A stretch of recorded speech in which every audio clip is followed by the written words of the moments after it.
So the third part, or the last part of this week's topic, we're going to take a look at other elongation factors. Oh, another factors, okay, but elongation factors, okay, so don't worry, there are three only, okay, but of course there are branches between them. So the first one that we're going to see, okay, the elongation factors are PTAF-B, okay, or positive, okay, transcription elongation factor B, which phosphorylate additional residue of CTD of polymerase 2, because some are already phosphorylated by TF2H, okay, but those that hasn't been phosphorylated will be phosphorylated by the PTAF-B. Next one is ELL, okay, so or lysine-rich leukemia. Don't worry, it doesn't cause leukemia. So it is a family of proteins which stimulate transcription of elongation through a poorly understood mechanism, so it's not really understood well. But okay, evidence has shown, okay, that ELLs target RNA polymerase for degradation when reach damaged region in DNA. This is caused by backsliding, okay, or upon arrest. So degradation of RNA polymerase is followed by recruitment of DNA repairing enzyme to remedy the situation. And the last one is the negative factors, okay, so two types, okay, NELF and also DSIF, okay, which are DRB sensitivity inducing factors, which suppress elongation by direct interaction with polymerase 2. So we're not going to discuss in detail, we will see, okay, in the transcription factors topic, starting from next week onwards. So let's move on to enhancer and activator, and we also have after this, okay, the silencer or repressor, and you will see some of the similarities, okay, between prokaryote and eukaryote.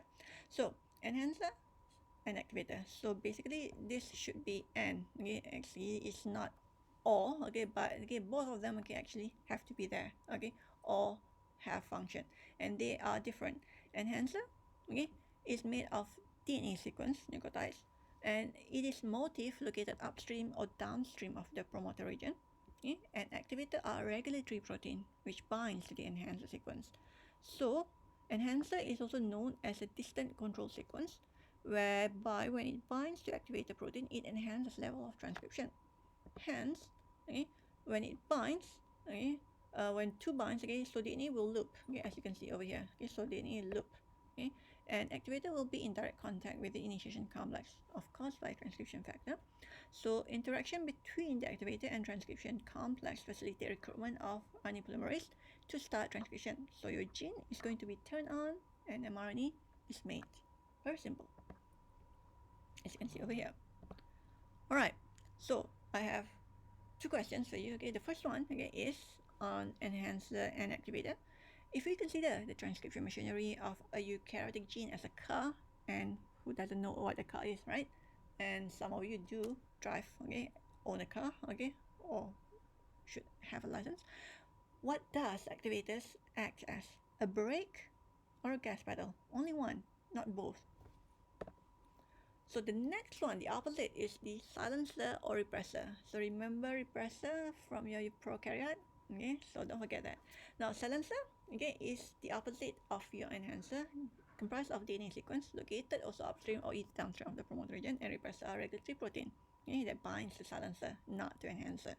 So when repressor binds to silencer, okay, similar thing occurs, DNA will loop, okay, will be in direct contact with the initiation complex. So this would prevent initiation of transcription. Hence, no mRNA will be made. Okay, as you can see over here. Okay, so even though you have assembled all those complex transcription factors, okay, but whereby when you have silencer and repressor there, nothing will occur. No transcription, no mRNA will be made. Now, let's take a look at this diagram. Okay, so this is actually in your leg operon.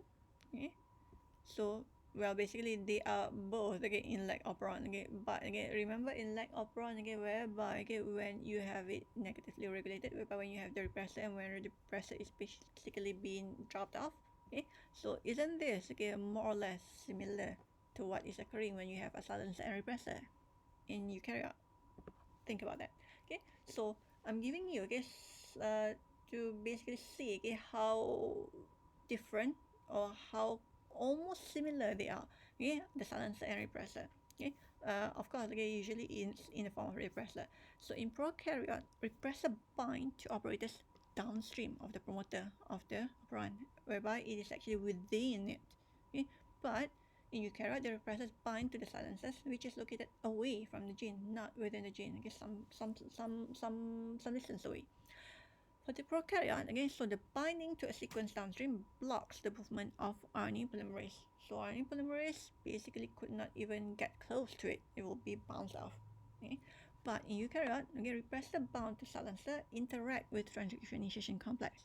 So what happens is that this would prevent RNA polymerase from functioning normally. RNA polymerase is still there, okay, because it has been recruited, okay, by all the transcription factors, okay, the 2 F, E, and H, but it could function normally. So the second question I have for you, okay, is if we consider the transcription machinery of a eukaryotic gene as a car, what does repressors act as? A brake or a gas pedal? Alright, so I have two case scenarios for you. Okay, we will discuss that when we meet. Okay, so I think it will be in your notes, so don't worry. Okay, ponder on it. We will discuss it later on. We have three actually. Okay, so what I would like to sum up, is that in transcription initiation in eukaryote, you can have lots of elements, and you can see that it's actually much more complex. It involves at least 6 transcription factors required to be in sequence order, okay, to recruit RNA polymerase, okay, and also to bind to the tata box. And sometimes you can also have enhancer or activator to help, okay, with the transcription process. Or sometimes you can have a silencer or repressor, okay, to either stop or sometimes, well, to basically play havoc, okay, with the transcription. Alright, so I will basically more or less, okay, conclude, okay, with the termination, okay, of the transcription. So RNAP, okay, will continue for hundreds of nucleotides past termination signal. So at around 10 to 15 nucleotides past the signal, mRNA will be released. So as compared to prokaryote, okay, which ends at the termination signal, okay, so usually this is not true, okay, in eukaryote. So even though, okay, it basically has seen, okay, the stop codon, okay, and also termination signal, okay, so it will basically continue past it, okay, then only it will drop the mRNA. That's it.